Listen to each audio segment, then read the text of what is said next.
মুআনাকা করার সঠিক পদ্ধতি কি? একবার না তিনবার? মুআনাকা মানে হলো কাঁধে কাঁধ মেলানো। এটাকে আমরা আমাদের দেশীয় ভাষায় বলি কোলাকুলি করা, না? এই কোলাকুলি শব্দটা আসলে এটা নিয়ে আমার একটু আপত্তি আছে। কোলাকুলি এই শব্দটা খুব একটা ভালো শব্দ না। তো কোলে তো ছোট বাচ্চাকে মানুষ নেবে, তাই না? একজন অ্যাডাল্ট আরেকজন অ্যাডাল্টকে কিভাবে কোলে নিবে? এটা কোলাকুলি কেমনে হলো? একজন আরেকজনকে দুজনকে কোলে নিছে, এটাই তো কোলাকুলি। তো এখানে আসলে কি সেটা হয়?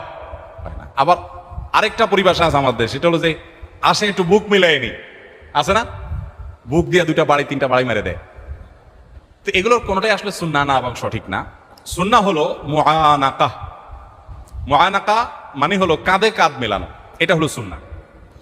কাঁধে কাঁধ মিলানো এটা কখন সুন্নাহ?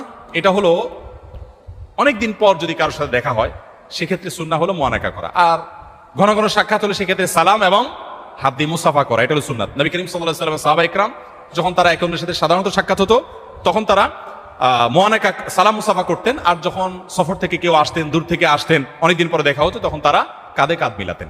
এই কাঁধে কাঁধ মিলানোটা হলো যে আপনি একজন আরেকজনের কাঁধে কাঁধটা রেখে সৌহার্দ্যের প্রকাশ করা, সম্প্রীতির প্রকাশ দেওয়া, জানান দেওয়া, এটা সুন্নাহ। এখন এই মুআনাকা কয়বার? হাদিসে মুআনাকার কোনো সংখ্যা উল্লেখ করা হয় না যে 2 বার বা 3 বার হতে হবে, তো 3 বারই করতে হবে এরকম কোনো বাধ্যবাধকতা নেই। আপনি একবার করেছেন, তাতেই মুআনাকার সুন্নাত আদায় হয়ে যাবে।